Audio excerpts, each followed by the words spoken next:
Tudo bem com vocês? Eu peço licença para entrar aqui na sua casa ou no seu trabalho. Hoje é quarta-feira, dia de quê? Cápsula da Saúde. É isso mesmo, dia da sua consulta online. Hoje, um programa especial para você. Hoje é dia de quê? Jogo do Brasil, por isso que eu já estou aqui uniformizada na torcida para o Brasil. E o programa vai ser muito especial, nós vamos falar de alimentação e alimentação infantil. Ainda estamos em junho, mês em que falamos da obesidade infantil e também dos transtornos alimentares. E para falar de tudo isso, das dicas, de diagnóstico, do que tem de mais novo nesse tratamento, eu recebo com muita alegria Obrigada, a minha Natália, amiga doutora Letícia. Obrigada pelo convite. É um prazer estar aqui hoje.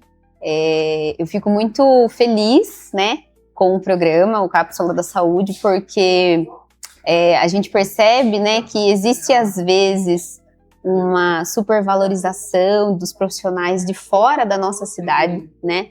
E nós temos profissionais aqui na nossa cidade tão bons, Sim, que trazem, né, semanalmente aqui no Cápsula da Saúde informações tão eficientes, tão valiosas, né?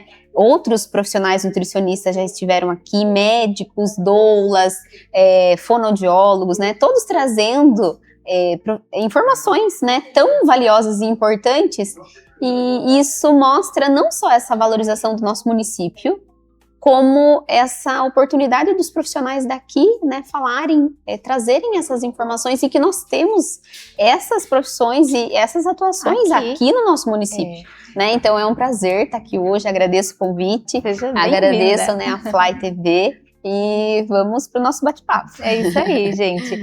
A doutora Letícia, para quem não conhece, ela é nutricionista, ela é também especialista em distúrbio alimentar pediátrico e autismo. Isso mesmo. Eu conheci a Letícia tem um tempo, ela foi nutricionista da Isa, me ajudou muito, nos ajudou muito. Daqui a pouco a gente vai falar um pouquinho disso, né? Mas ela é muito querida aqui na nossa cidade, bem reconhecida na região. E isso tudo que ela falou é bem verdade mesmo. Nós temos aqui ótimos profissionais e vocês precisam ter esse conhecimento. Sim. Por isso que o Cápsula é a consulta, é uma oportunidade de consulta mesmo para você. Hoje o programa, especialmente, né, por esse clima de Copa, ele vai ser gravado. Então, você pode daqui a pouco compartilhar o link com quem você quiser para poder assistir a hora que você quiser, no melhor momento. Compartilha depois esse link com a família, com quem você conhece que tem criança, que vai ser, eu tenho certeza, de muito especial, muito importante na vida, né? Não só da criança, mas da família também. Isso mesmo. E aí, Letícia, eu queria primeiro assim perguntar para você o que te fez escolher essa área da nutrição e depois seguir com essa parte das crianças? Então, desde a época da formação, né, na graduação, quando a gente teve a disciplina de materno-infantil, né, nutrição materno-infantil, eu já tive uma certa afeição, né, pela disciplina. Então, eu gostei muito da disciplina em si, e quando eu me formei, a vida me levou já para esse público infantil. Eu creio muito, Natália, que todos nós, o papel que a gente desempenha enquanto profissional na sua área de atuação, é um propósito de vida, né? E esse é o meu. Eu sou muito feliz e sou muito grata realmente a Deus pela minha profissão, porque eu sei que é o meu propósito de vida, em ajudar as crianças, ajudar essas famílias é o meu propósito de vida. Mas a grande chave por trás de tudo isso foi quando eu entendi que quando a gente trata o bebê, quando a gente trata a criança de forma precoce, né? E quando a gente pensa que os primeiros hábitos que são desenvolvidos ali desde os primeiros dias de formação desse bebê, e aí eu já tô falando intrauterino, né? Desde a gestação dessa mãe, como foi feita essa introdução alimentar, os primeiros hábitos, né, que foram estabelecidos ali na infância, vai ditar o restante. Esse ser humano. né? Então, quando eu entendi isso, né, foi quando virou a chave. Ficou claro. Exatamente. Eu falei, não, tá aí, o segredo é esse. Por que é muito mais difícil a gente tratar o adulto, né? Porque o adulto, ele já tá com crenças, ele já tem hábitos que estão ali instaurados há muito tempo, né? E é difícil a gente ir tirando essas crenças, modificar padrões, convencer adultos a mudar, mudar o hábito, né? Exatamente. Difícil. Eu trabalho também ainda com o público adulto, né? Tenho uma demanda ainda e não deixei de atender os adultos. Então eu falo isso com prioridade. Em alguns momentos é mais difícil tratar adultos do que tratar crianças, intervir com crianças. E aí foi quando eu tive essa grande percepção, né? Que a gente, tratando a criança de forma precoce, é muito mais fácil depois, se precisar intervir. Por quê? Porque já foi educada, já foi ensinada. E também, por quê? Porque é uma profilaxia, né? Então a gente previne desde a infância. Então foi essa grande questão, assim, que daí foi quando eu realmente decidi, não, eu vou me especializar em nutrição materno-infantil. E, né, junto com tudo isso, eu, desde meu primeiro emprego, já foi com a demanda atípica dos neurodivergentes, né? Então, foi associado à vontade de tratar as crianças. De ajudar mesmo ali, né? Exatamente. E aí também veio essa necessidade, né? E esse amor também pelo público neurodivergente. E foi quando eu também fui buscar especialização em autismo. Que maravilha, que maravilha. Hoje você atende no consultório, mas também... hoje eu faço, né, os atendimentos, uma carga horária eu dedico ao consultório, né, particular, e também uma outra parte da minha vida eu dedico também à cooperativa de saúde, né, que hoje eu tô prestando serviço na Unimed, né, na Unimed Sul Paulista, que na verdade, eu não estou na rede ali, com atendimentos convencionais. Eu estou dentro da clínica que trata esse atendimento, né, oferece esse atendimento de forma especializada para crianças com neurodivergências. Então, na Unimed, eu só atendo os neurodivergentes, né, autismo, TDAH, enfim, outras neurodivergências também. Mas no consultório, eu atendo, né, gestantes, introdução alimentar, as crianças com transtornos alimentares, distúrbio alimentar pediátrico, seletividade alimentar, e também, como eu falei, né, ainda tem uma demanda de adultos, então eu ainda faço os atendimentos para adultos, né, gosto bastante da nutrição clínica, né, tenho um amor pela nutrição clínica,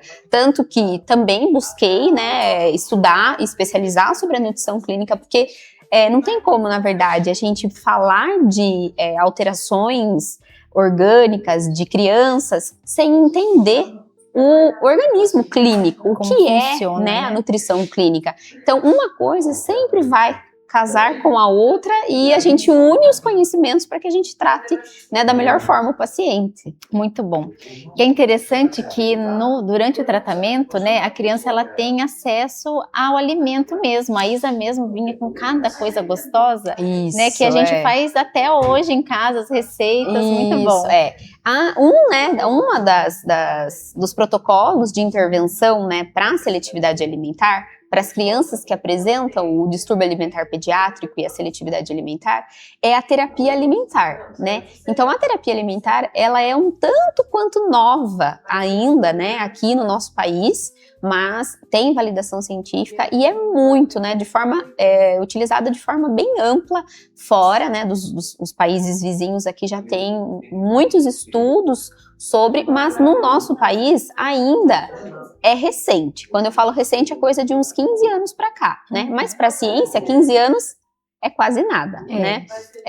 Mas a terapia alimentar, ela é um dos protocolos da forma como a gente intervém ali na criança que tem a seletividade alimentar, e a gente utiliza o alimento como principal recurso terapêutico, né? Então, a terapia em si tem, né, toda a ludicidade ali de trabalhar, né, com a criança, mas a gente usa o alimento em si como a nossa principal ferramenta, o nosso principal suporte, né? Então, como que a gente seleciona esses alimentos? A gente seleciona justamente pelos alimentos que a criança tem dificuldade em aceitar, né? Então, a gente trabalha ali com a criança tocando, manipulando. Que já é um avanço, né? Exatamente, isso. Porque justamente a criança que tem a seletividade alimentar ela não tem essa facilidade em tocar no alimento, em manusear, em segurar, descascar. E quando a gente traz isso para a criança de uma forma lúdica, né? Sem a necessidade de que a criança vai comer aquele alimento. Aquela pressão ali, Exatamente. Sem, né, aquela cobrança de que, ó, a gente vai fazer para você comer. Não, a gente traz o alimento para a criança tocar, brincar, vamos fazer uma comida para boneca, vamos fazer uma comida pra gente brincar e não pra gente comer. Então a gente não, é justamente o que você disse, não tem a cobrança, né? A criança ela faz com muito mais vontade, ela engaja muito mais, porque ela sabe que o comer não é o foco daquela terapia, né? Não é o foco daquele momento. É só realmente a exploração.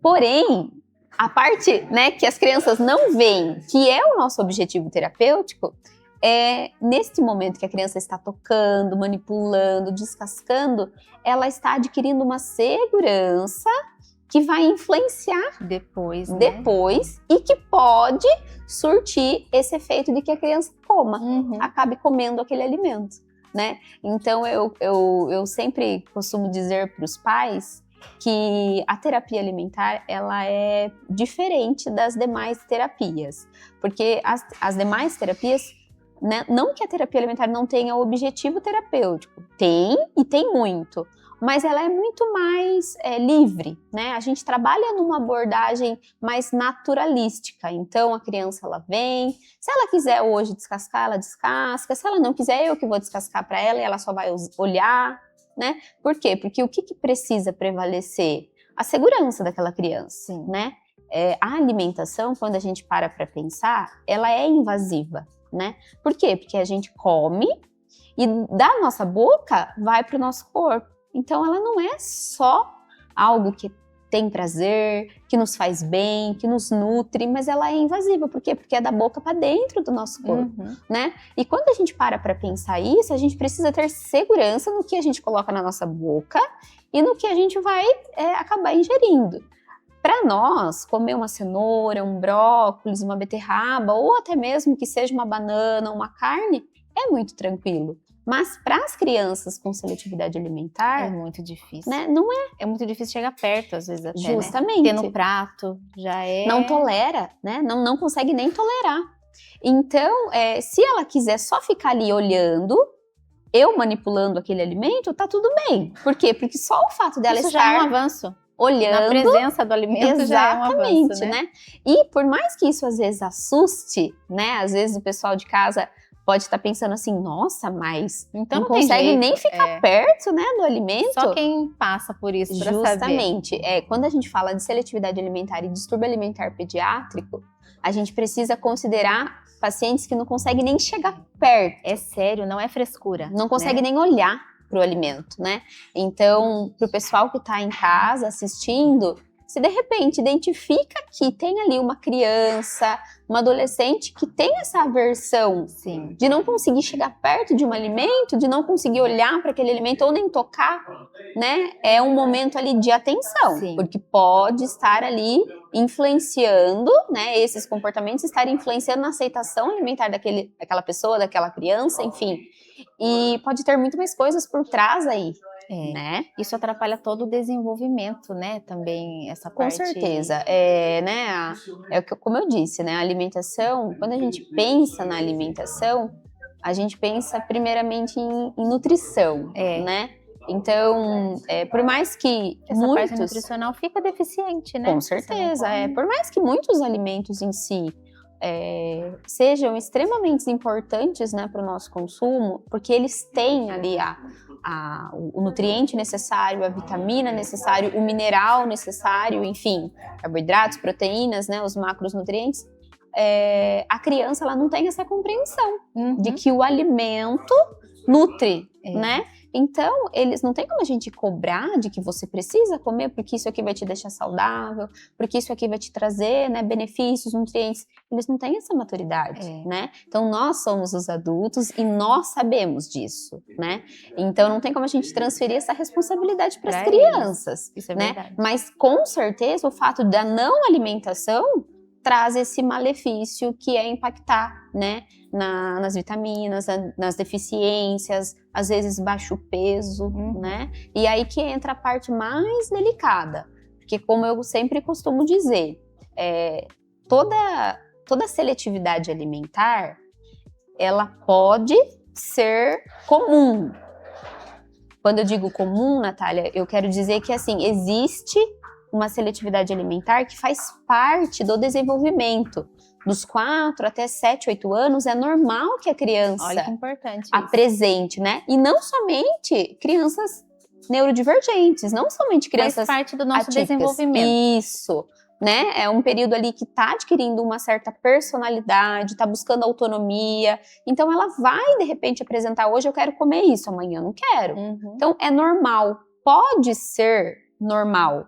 Mas, o que eu sempre falo para todos os pais, para todas as famílias, não pode passar despercebido. Então, ela pode ser normal, mas a gente tem que dar a devida atenção. Por quê? Porque se começa a impactar no ganho de peso, se começa a aparecer deficiências nutricionais, é hora de intervir, né? Então, esse é o principal ponto. Até onde vai a criança? Até onde é normal, até onde eu posso achar que é fase, até onde eu tenho que me preocupar, né? O que eu sempre falo, né, e o que a ciência, né, principalmente o que tem validação científica e o que a ciência nos mostra. A criança aceitar banana hoje, amanhã ela não aceita, mas passa 2 dias ela come de novo. Hoje ela come tomate no almoço e aí ela passa uma semana sem querer a saladinha de tomate, mas na semana que vem ela volta a aceitar novamente o tomate. Então ela tem essa flutuação. Um dia ela aceita, um dia ela não aceita, mas passa alguns dias ela aceita de novo. Aí é normal, né? Então tem essa variedade de aceitação. Não se importa com a textura, não se importa tanto com a cor, com o formato, só realmente um dia recusa, um dia aceita, vai fazendo essa variação. Agora, começou a recusar, por exemplo, a banana. Então ela recusa hoje, passa uma semana, ela não aceita, passa novamente uma semana, ela continua sem aceitar. E o pior, ela começa a recusar outras frutas que ela já aceitava também. Então essa redução das opções dos alimentos que ela aceitava, né? Então, a redução do repertório alimentar, que a gente costuma falar, quando reduz as opções dos alimentos aceitos, quando exclui um grupo inteiro, então não come mais nenhuma fruta, não come mais nenhum legume, e o principal, quando impacta na saúde, quando aparecem as deficiências nutricionais, quando aparece o baixo peso, né? Então, aí começa a ser realmente atípico. É a seletividade alimentar que vai precisar de intervenção. Agora, a seletividade que é normal, né? Que a gente costuma dizer que tem essa flutuação de um dia aceitar, um dia não. Não que ela não precise de intervenção, mas é uma intervenção que a gente consegue fazer na casa.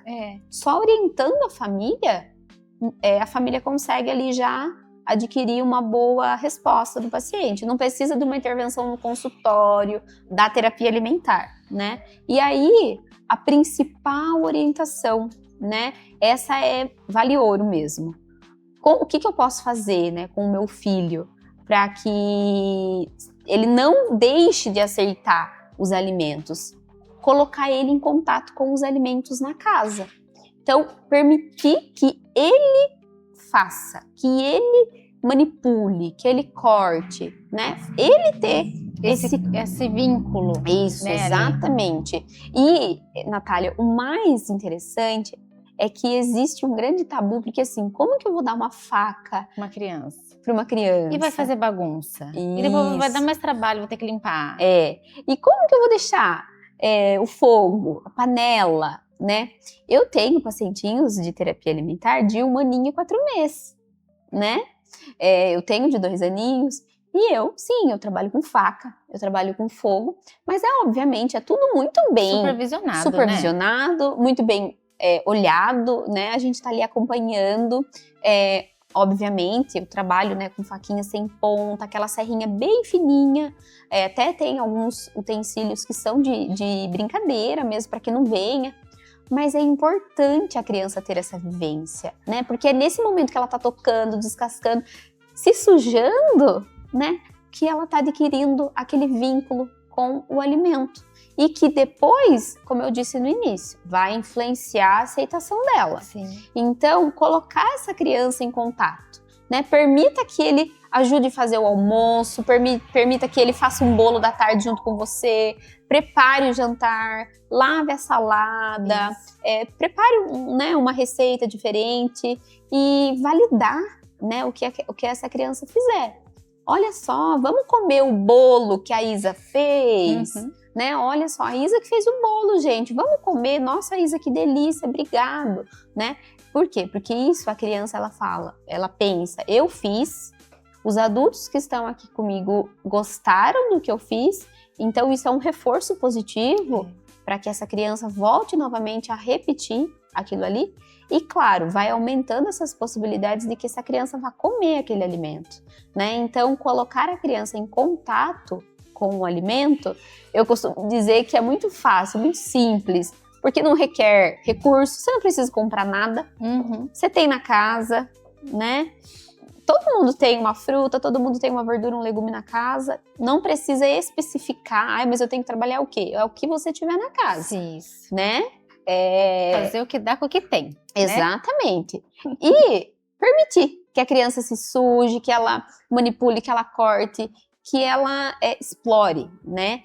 Porque é nesse momento que ela tem contato com o alimento. Então é uma dica de ouro para as famílias. Muito importante. Eu não falei para vocês, né? Isso que a gente nem começou as perguntas aqui direito ainda. É a consulta online mesmo. Agora, um assunto assim que está muito em alta também, não só até com essa questão alimentar, mas é o uso de telas. E aí eu queria, né, ver só o que você pensa sobre isso. Do uso excessivo de telas durante as refeições pode influenciar no desenvolvimento uma relação inadequada com a comida? Infelizmente, esse assunto, né, esse tema é a grande dificuldade do dia a dia, né? Tanto dos profissionais da terapia alimentar, quanto todos os terapeutas que trabalham aí com o desenvolvimento infantil, né? Porque não somente na alimentação, né? A gente vê, infelizmente, um impacto negativo em tudo. No aprendizado, né? Foco, atenção, aprendizagem, sono, comportamento, sono. E na alimentação, a gente até percebe de forma aumentada esse impacto negativo. Porque o que acontece, né, Natália? Nós temos uma regulação do nosso corpo natural, né, do nosso corpo, porque eu sempre costumo dizer que Deus nos fez perfeitos, e nós temos, né, uma regulação de fome e saciedade, que é nossa, é do nosso organismo. E nós temos isso de forma natural, nosso corpo ele consegue identificar quando você está com fome e do mesmo jeito ele consegue identificar quando você está saciado, né? Mas a partir do momento que essa criança ela come olhando para a TV ou olhando para o celular, enfim, ela não come prestando atenção no alimento, o corpo dela não está entendendo. Não está, né, olhando, como que eu posso dizer? O corpo não está absorvendo o alimento, ele está absorvendo o que ele está assistindo. Então, os estímulos auditivos, os estímulos visuais, a criança está focada ali, naquele desenho, né, naquela música, naquele som, naquele formato, naquele movimento, e não no que está vindo do alimento, né? E isso a criança ela não vai perceber quando ela está saciada. Então, ela perde ali o sinal da saciedade dela. Ela não tem contato, então ela não está olhando para a comida, ela não sabe o que ela está comendo. Se ela gosta, se não gosta. Exatamente, porque o que eu escuto muito, né, dos pais? Eu coloco na frente da TV ou dou o celular ali, daí ele come. Porque daí esconde ali a cenoura, o brócolis, a carne, vai escondido porque ele não está prestando atenção mesmo. Aí eu consigo colocar e ele mastiga que ele nem vê o que está comendo. Mas isso, né, pode parecer bom, só que na verdade a gente só tá prolongando esse problema, né? E a gente só tá trazendo ainda mais, a gente só tá potencializando, né, a dificuldade alimentar. Porque uma hora essa criança ela vai perceber, ela vai crescer e ela vai identificar na boca, né? Vai ser muito pior, porque daí ela vai se sentir enganada pelo adulto que estava alimentando ela, né? Porque até o momento em que ele não percebeu, tudo bem, mas a partir do momento que ele passou a entender e ele reconheceu, ele não vai mais querer, não vai mais dar certo essa estratégia. Sim. E aí vem associado essa sensação de que fui enganado. E aí rompe o vínculo alimentar com aqueles alimentos e com o adulto. Então eu já não confio mais naquele adulto que estava me alimentando, porque ela pode me enganar. Aí tudo fica desconfiado. Exatamente. E isso distancia ainda mais essa criança dos alimentos, né? Por que eu vou comer? Não, a pessoa que estava me alimentando não é confiável. Ela estava me dando uma coisa que eu não gosto, mas eu não estava prestando atenção. Agora eu presto. Agora eu presto, eu não vou deixar ela me enganar. Exatamente. Então, assim, piora muito quando a criança se alimenta na frente da tela, piora muito essa relação com a comida, além de perder esse sinal de saciedade, como eu disse, né? E, obviamente, né, o que a gente preza muito é que a criança, ela tenha contato com a textura, com o cheiro, com o sabor. E a criança não está prestando atenção, né, naquele alimento. Ela está prestando atenção, como eu disse, no que ela está assistindo. E também a gente tem que pensar que hoje, né, o acesso à informação dessas crianças gera hábitos inadequados alimentares, né? Então, pode ser que essa criança, com o passar do tempo, a forma acessível que eles têm à tela gere um hábito alimentar inadequado. Isso. Aumentar o consumo dos ultraprocessados, né, dos alimentos, nas bebidas açucaradas, né, dos fast foods, enfim. Então, infelizmente, o mercado alimentício, ele tá cativando as pessoas pelo paladar, né? Sim. Então, obviamente, a criança, ela tende a aceitar o salgadinho que vem na mesma embalagem todos os dias, tem o mesmo sabor todos os dias, o mesmo formato todos os dias, do que lidar com a textura da banana, que um dia ela tá mais firme, um dia ela tá mais mole, um dia ela tá a casca tá mais pintadinha, um dia a casca tá mais amarelinha, sem pintinha, né? Então tem essa variação, e a criança, ela tende a ter essa aceitação pelo que sempre é um padrão, né? Isso é um problema. Mas é um problema, por quê? Porque nós precisamos lidar com flutuações, né? Isso é para tudo na vida. E aí, quando sai do padrão que aquela criança estabeleceu, a criança se frustra. Vira uma rigidez, né? E ela não sabe lidar. E se torna uma rigidez. Então, é muito maior. Vai muito além. Exatamente. Do que só não comer ali, exatamente. Né? Ou muito além de colocar o celular para a criança olhar enquanto come, né? Então, e eu sempre, geralmente, quando eu começo a intervenção, né, eu sempre solicito que as famílias façam um relatório de como é o dia a dia, né, como é o histórico daquela criança, quais são os comportamentos que ela apresenta. E sempre vem, né? Come na sala assistindo TV, ou come no quarto sentado na cama assistindo o celular. Geralmente é um dos principais pontos que eu começo mudando, começando a mudar. Vamos trazer essa criança para a mesa, né? E é o que eu sempre falo: lugar de comida, lugar de refeição é na mesa, sentado em família, né? Isso a gente preza muito por isso e tá se perdendo com o passar do tempo, e obviamente a gente entende, em alguns casos, que é por uma questão de dinâmica familiar. Às vezes o pai não trabalha, né, no mesmo horário que a mãe. Os turnos, né? Os turnos não bate, mas tem um adulto para acompanhar essa criança, pelo menos, no horário que ela vai almoçar, no horário que ela vai jantar.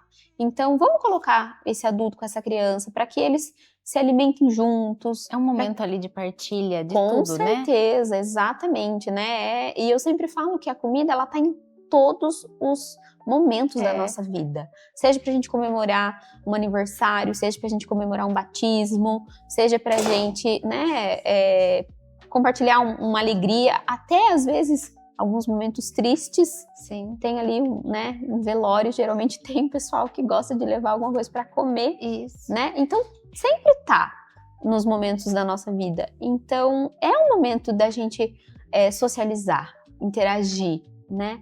E é muito triste a gente pensar que a gente tá privando uma criança de socializar, de interagir, porque a criança de todos os indivíduos, né, do idoso, do adulto e a criança, quem mais necessita da individualidade, da socialização, da interação, do contato social é a criança, Isso. que tá numa fase de desenvolvimento.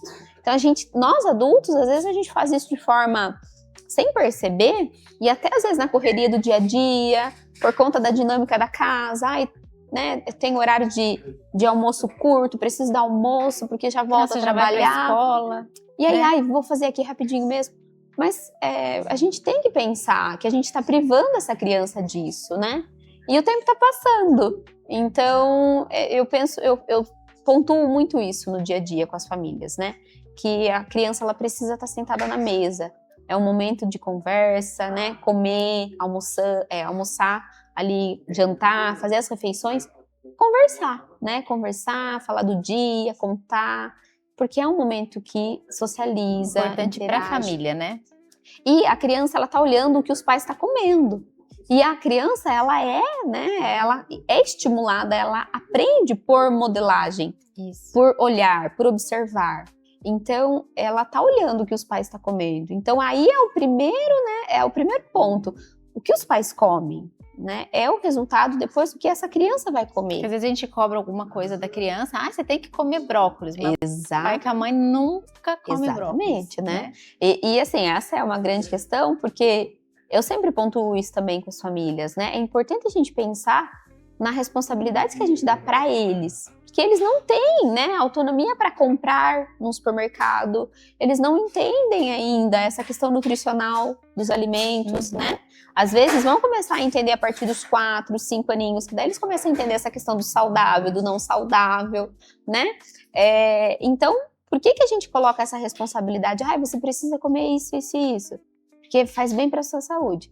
Mas o que nós estamos fazendo para a gente ter esse comportamento das crianças? A gente precisa pensar nisso. Tem que ser o espelho, né? Exatamente, né? Então começa também lá, né, no comportamento dos pais. É um trabalho de formiguinha, né? Exatamente. Muito bom. E aí eu quero também te chegar num ponto importante aqui, como os comentários dos próprios familiares sobre peso e aparência podem afetar a saúde emocional e alimentar de uma criança.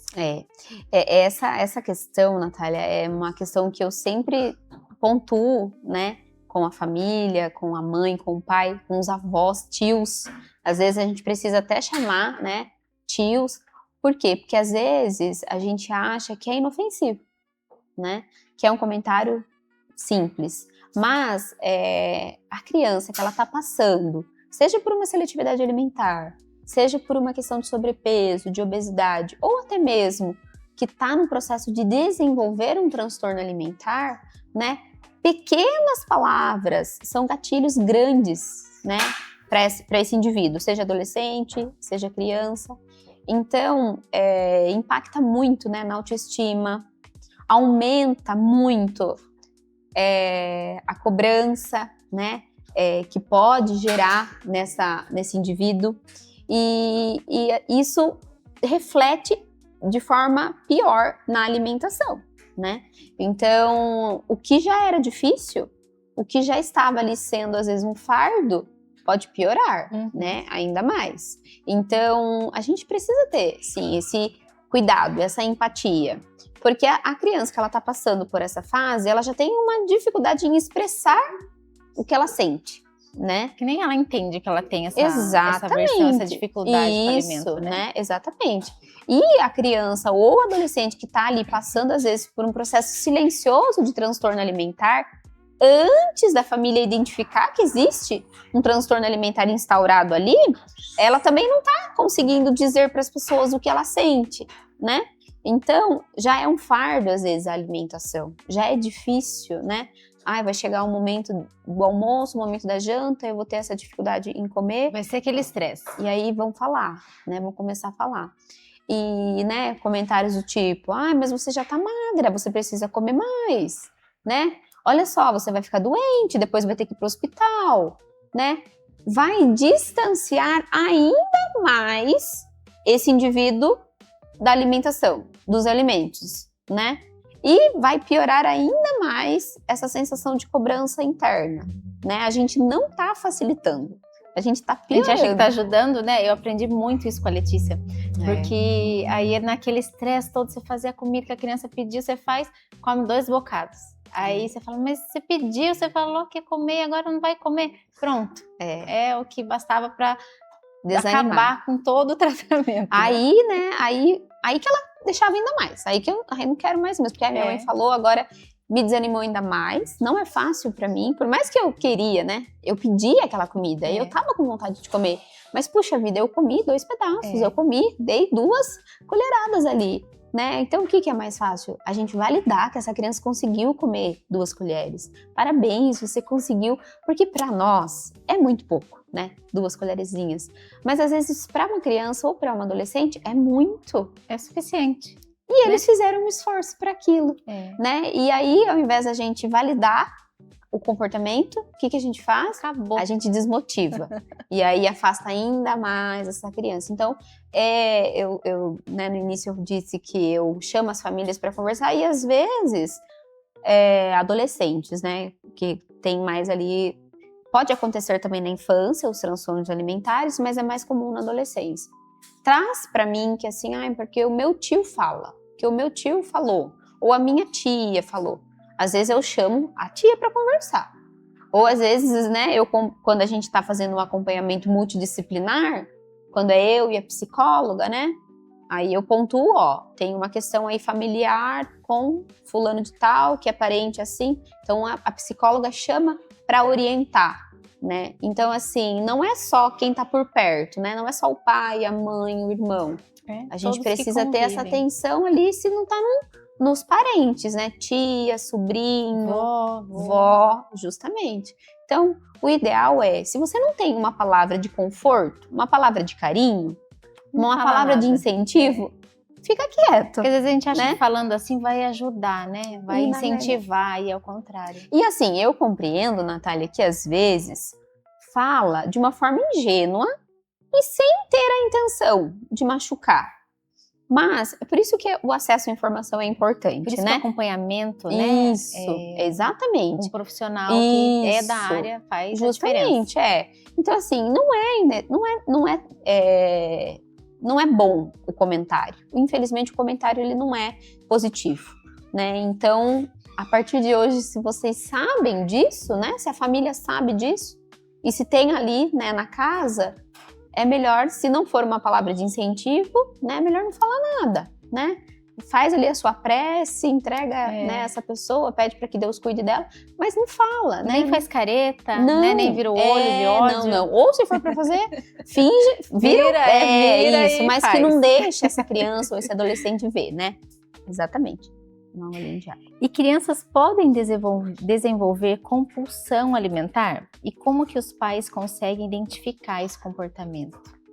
Então, né, a questão da compulsão, ela está muito relacionada com o acesso a telas, né? Por quê? Porque justamente quanto mais essa criança come na frente de TV, na frente de celular, ela perde aquele sinal de saciedade, como eu relatei, né? Essa regulação da saciedade.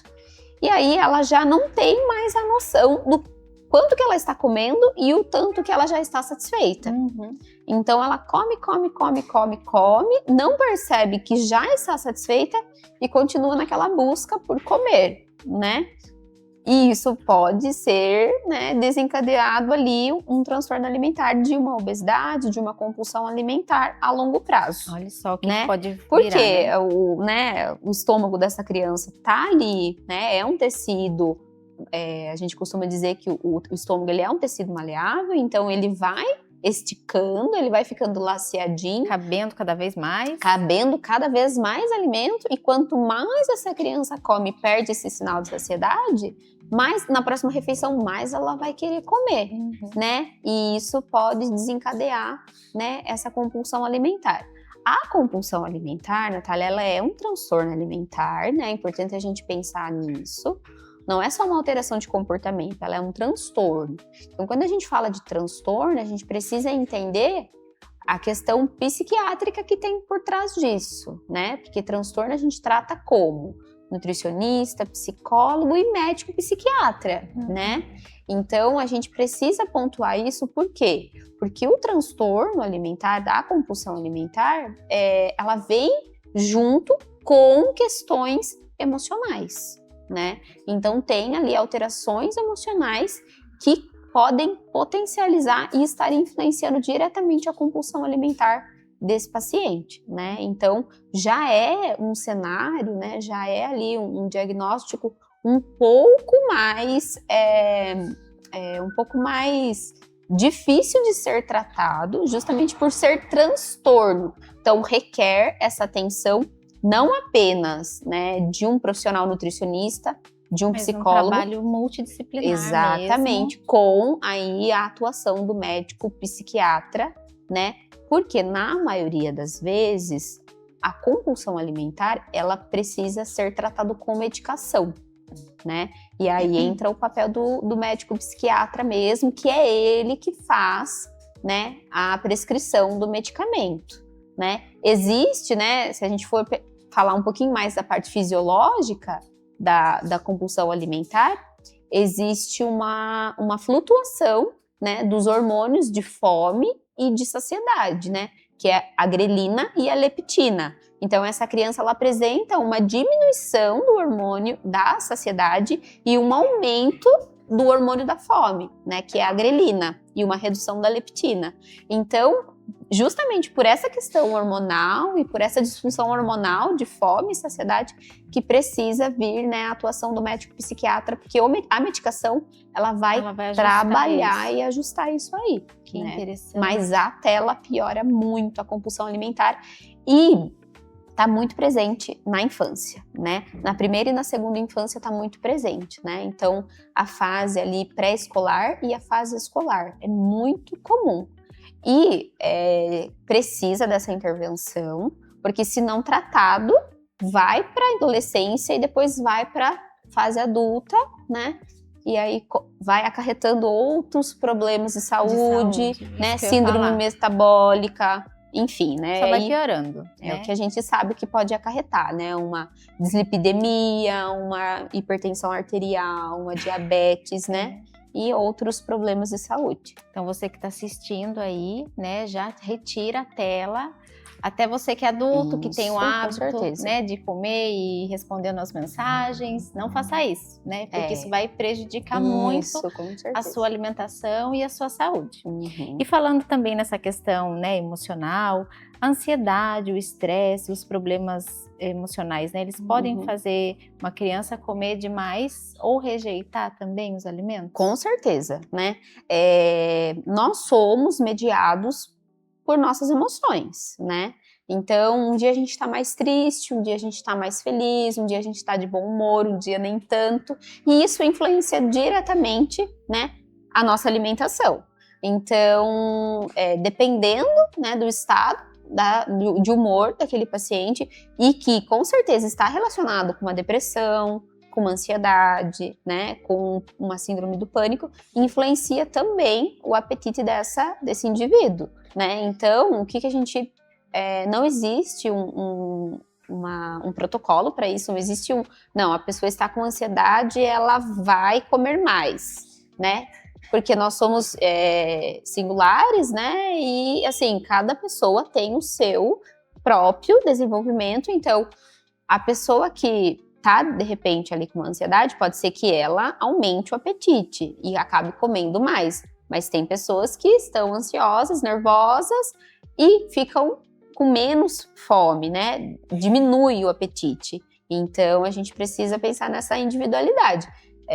Mas influencia diretamente, né? Seja para aumentar o apetite ou para reduzir, né, o apetite. Mas, com certeza, isso pode... a gente sempre costuma dizer que são comorbidades.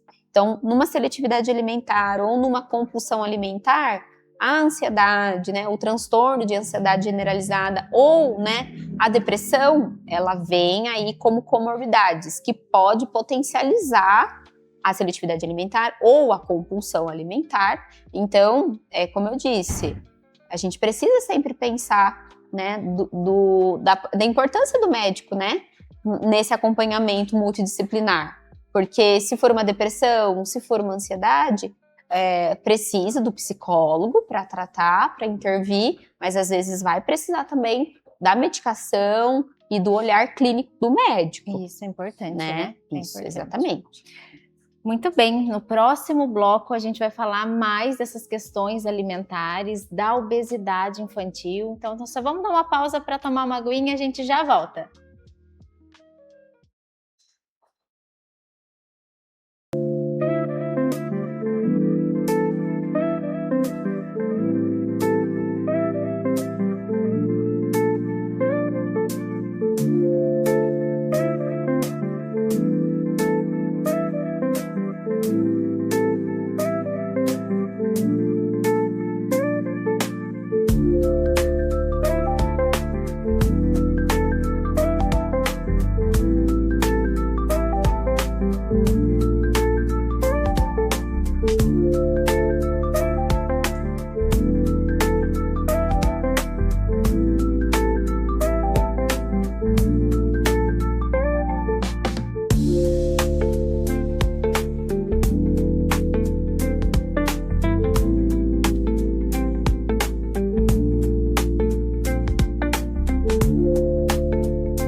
Voltamos e eu quero primeiramente agradecer a Regina, a Dona Festa Decorações, também seu esposo Nando, porque prepararam este cenário pra gente, né? Maravilhoso, ela sempre delicada, sempre detalhista. E se você não conhece, você precisa conhecer, é a melhor loja aqui da região. Tem tudo que você precisa para festas. Você vai torcer pro Brasil hoje? Vai receber alguém em casa? Eu já estou preparada e vou passar lá depois para comprar alguma coisa para decoração. Tem o que você imaginar. Tem coisas para você colocar na mesa, para você pendurar, bandeirinha. Também a gente ainda tá no clima, né, de festa junina, e tem pessoas que fazem festa julina, né? Então você vai achar desde a barraca, se você quiser usar, né, como um cenário, desde acessórios, né, para você se fantasiar também. Gente, tem de tudo. Um abraço, Regina, Dona Festa. Vocês arrasam sempre. Muito obrigada pela parceria aqui no Cápsula, viu? E voltamos agora falando de obesidade, né? Que problemas de saúde podem surgir ainda na infância em decorrência da obesidade?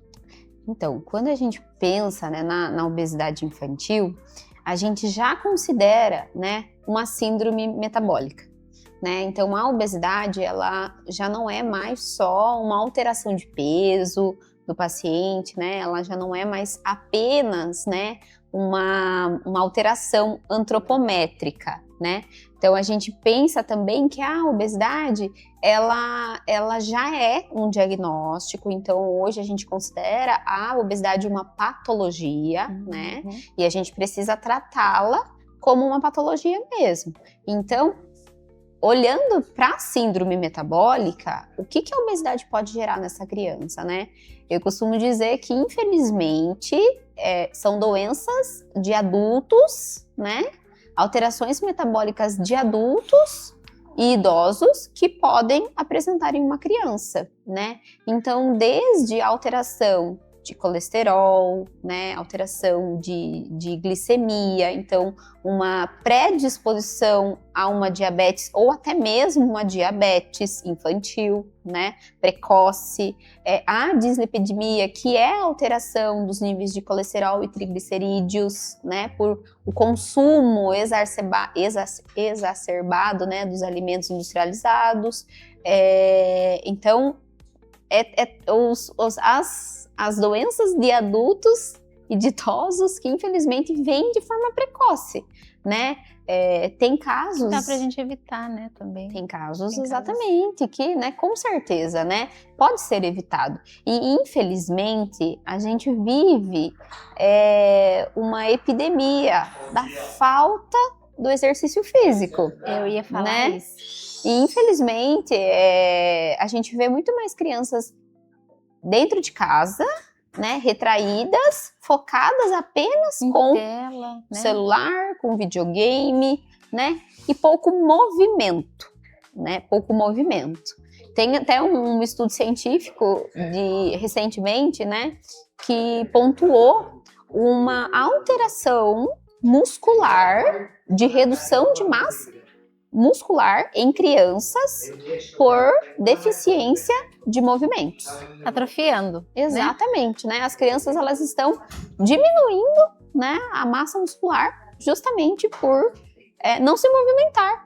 Nossa, e nesse mesmo estudo, é muito sério, e nesse mesmo estudo, também dentro dos resultados, foi encontrado que as crianças, elas estão apresentando deficiência de crescimento, né? E uma facilidade em ganho de peso. Por quê? Porque o movimento, né, a atividade física, ela estimula o hormônio do crescimento e, consequentemente, faz com que essa criança cresça, né? Cresça em estatura. Então, quando a gente tem uma criança que não brinca, que não corre, que não pratica atividade física, ela ganha peso de forma aumentada, porque ela está sempre em estado de repouso, sempre em estado basal, né? Não tá gastando energia, não tá movimentando o corpo, então não tá estimulando a musculatura, né? E, consequentemente, não está estimulando o hormônio de crescimento. E aí é uma criança que também, às vezes, pode apresentar um déficit de crescimento. Olha, então, vai muito além do que a gente imagina. Então, assim, quando a gente pensa, é uma criança que tá com obesidade, mas tem muita coisa por trás que precisa ser avaliado, né? E, infelizmente, a gente vê, como eu disse, essa epidemia de crianças que não se movimentam, né? Crianças que não brincam, que não correm, que não fazem atividade física, né? E deveria ser um pré-requisito, né? De ser criança, né? Exatamente, né? Porque, por mais que, né, nós somos jovens, né, Natália? Mas a gente olha para nossa infância, né? E a gente olha para a infância de hoje em dia, né? A gente não está falando de uma diferença muito expressa de anos, mas a gente vê de forma muito clara a diferença. A diferença, né? Na nossa Então, época, a gente também tinha essa questão de poder ficar mais na rua. Exatamente, né? Era ali. Tinha uma liberdade, né? Muito. A gente brincava na rua, a gente corria, e a gente subia em árvore. Não tinha essa coisa de brincadeira de menino ou de menina. A gente brincava de tudo, né? E a gente estava em movimento. Então, a gente estava ali colocando o corpo para se mexer, né? E hoje em dia, o que a gente vê? O brinquedo da criança é eletrônico, né? Então é o computador, é o tablet, é o notebook, é o videogame, é o celular, né? E a gente vê crianças pequenininhas com celular, né? 3, não 4 quer aninhos. brincar realmente, né? E tem dificuldade de socializar. Tem outras coisas daí também que vem acarretando, justamente. E aí quando a gente tira, né, esse aparelho dessa criança, a gente observa o quê? Irritabilidade, choro, frustração, né? De não saber lidar daí com as questões do dia a dia. Por quê? Porque tudo se resolve muito rápido, né? Infelizmente, eu tive uma experiência de estar num ambiente comum, onde não tinha acesso à internet, né? E era uma criança, e ela estava extremamente frustrada, e ela não sabia se autorregular, porque não tinha acesso à internet naquele lugar, né? Não tinha o Wi-Fi liberado, e não tinha também acesso no celular que ela estava. E ela estava extremamente frustrada e com dificuldade de autorregulação. Por quê? Porque não tinha ali o acesso à internet, né? E aí, não sabe fazer outra coisa, né? Nesse mesmo local ainda tinha uma mesinha, um copinho lá de giz de cera, canetinha, lápis de cor, tinha os panfletinhos. Eu acabei me incomodando, vendo o sofrimento da criança, eu acabei me incomodando, comecei a me aproximar dele, perguntei qual era o nome, ele não queria conversar comigo. Eu falei, vem aqui, você gosta do Homem-Aranha? Vamos pintar o Homem-Aranha. Ele tava com uma camisetinha do Homem-Aranha. Eu falei, vamos pintar o Homem-Aranha com a tia? Eu vou tentar desenhar pra você, né? Aí veio essa questão de trabalhar com criança, né? Mas por que esse comportamento, né? Porque sempre tá ali em contato com o celular. E aí, quando não tinha o acesso à internet, acabou frustrando, enfim, né? É muito difícil, né? Muito, muito difícil. É algo que a gente tem que pensar com muito carinho, né? Sim, porque... E saber até apoiar essas famílias que já têm esse hábito, né? Eu sempre penso assim, Natália, nós como profissionais da área da saúde, né, e do desenvolvimento infantil, nós não estamos aqui para ser inimigos dessas famílias, né? Eu não estou aqui para apontar os erros deles. Talvez eles saibam que eles não estão fazendo o que deveriam. Talvez já tenham essa consciência. Mas a gente sabe que às vezes não faz por mal. Sim. Né? Faz ali realmente por conta da facilidade que é você manter uma criança mais tempo quietinha, né? Numa recepção, por exemplo. É mais fácil manter para que ela adquira, saiba esperar, né? Saiba aguardar. Então, é mais fácil. Por isso que às vezes acaba cedendo o celular. Mas a gente tem que pensar que em algum momento ela não vai ter acesso a isso, né? E aí, como que vai ser o comportamento dessa criança, né? Então, eu não quero, né? Não quero julgar, eu quero acolher essas famílias. Dar a mão e seguir junto, isso, né? Exatamente. Mostrar o caminho e que tem outras saídas, né? Sim. Que tem estratégias que a gente pode utilizar. E que não são tão difíceis, né? Sim, exatamente. E é como eu disse, a gente tem que pensar que a gente está privando a criança da fase mais linda, que é, né? A primeira infância, que é ali a fase pré-escolar, a fase escolar da criança, é uma fase muito linda da criança, é uma fase muito importante, né? Onde eles estão ali aprendendo, né? O cérebro da criança, em fase de desenvolvimento, é incrível. Como eles conseguem aprender, como eles copiam comportamentos, como eles necessitam de experiências, como eles precisam ter repertório de atividades, né? Eles precisam ser colocados para fazer essas atividades. E isso surte efeito muito positivo no desenvolvimento da criança. Então, a gente pensar que a gente está privando isso, dando um celular na mão da criança, é triste, né? Então, a gente está aqui para a gente poder acolher essas famílias e instruí-las, né? Como elas podem fazer. E eu queria, assim, reforçar também, né? Eu já passei por essa experiência de ter a Letícia nos auxiliando, né? E como isso muda para melhor dentro de casa. Sim. Toda a família. Então a gente passava, eu tinha alimentos que eu gostava, mas que às vezes não dava tempo de fazer, e ela foi ali com as receitas tão práticas e a gente acaba comendo muito melhor. Sim, né? Exatamente. Com menos tempo ali de preparo na cozinha, coisas que são, né? Porque o nosso objetivo não é dificultar ainda mais. É facilitar. Porque a dinâmica da casa, né, das famílias, já é uma realidade, às vezes, que não tem tanto tempo, né, Natália? Então, a gente já chega, prepara o almoço, come e já sai novamente para trabalhar, né? Mas esse pouco tempo é possível a gente colocar, né, dicas, estratégias e receitinhas que são fáceis, né? Isso. Eu penso muito nisso, porque o que eu faço na minha sessão de terapia alimentar, que é de 40 a 50 minutos, precisa ser replicada na casa. Então eu vou fazer uma receita simples, que é rápido, que é fácil, que a mãe também consiga fazer lá e que não ocupe tanto tempo, né? E é justamente o objetivo da nutricionista, né, que trabalha com o desenvolvimento infantil, da alimentação infantil, é melhorar, né, a dinâmica da casa, a alimentação da família, né? O nosso objetivo não é só a criança. A gente intervir ali, a gente trata um todo, né? Até porque é o adulto, né, os responsáveis por aquela criança que são que vai influenciar os hábitos da criança, né? E hoje a Isa está com 8 anos, e isso ajuda até na questão escolar, porque a gente vê medida, aí usa receita, sabe? Exato. É muito bom. É muito isso bom mesmo. Ver eles fazendo sozinho, a alegria de estar fazendo, né? Justamente, autonomia, funcionalidade, né?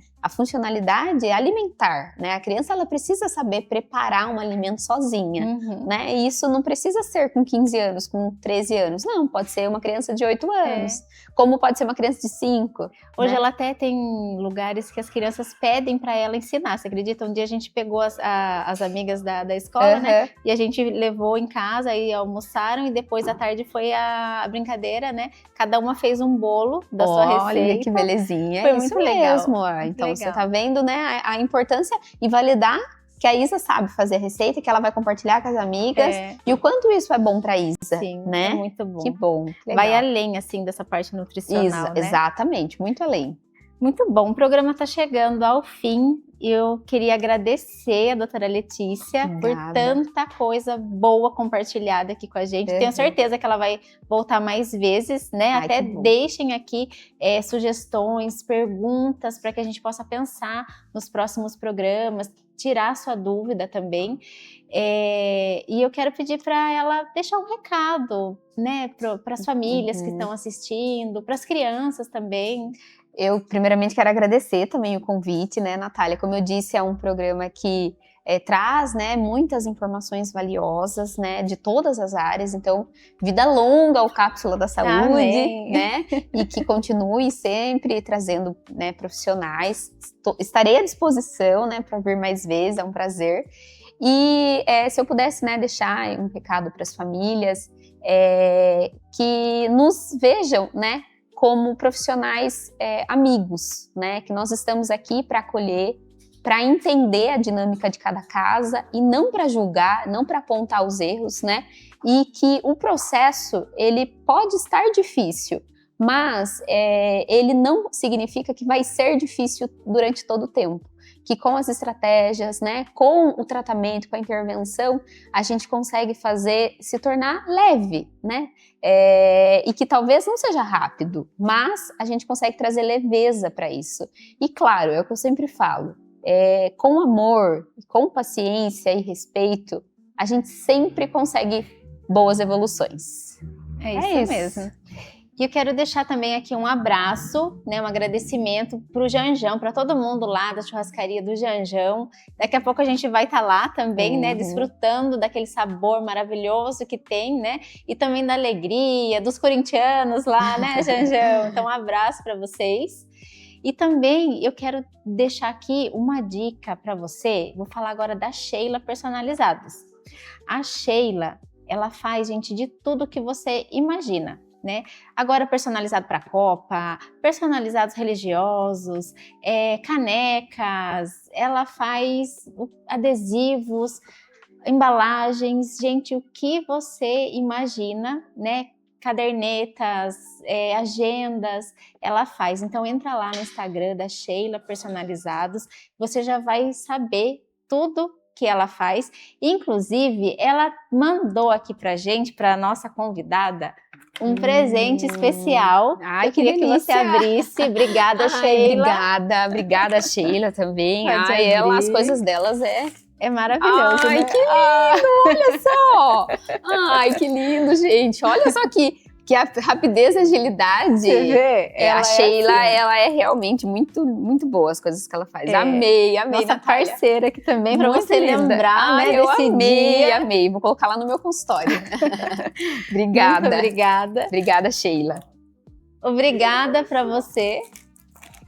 Obrigada para você que acompanhou o programa aqui com a gente. Lembra sempre de compartilhar para que mais pessoas também possam ter esse acesso a esse conhecimento, a essa consulta online, né? Feita para você. E eu quero também deixar um convite para você acessar aqui sempre o canal da Fly TV, e se você ainda não está inscrito, se inscreva, tá bem? Um abraço também para todos da Fly Conecta, nossa facilitadora, e do meu coração para o seu, saúde! E vai, Brasil!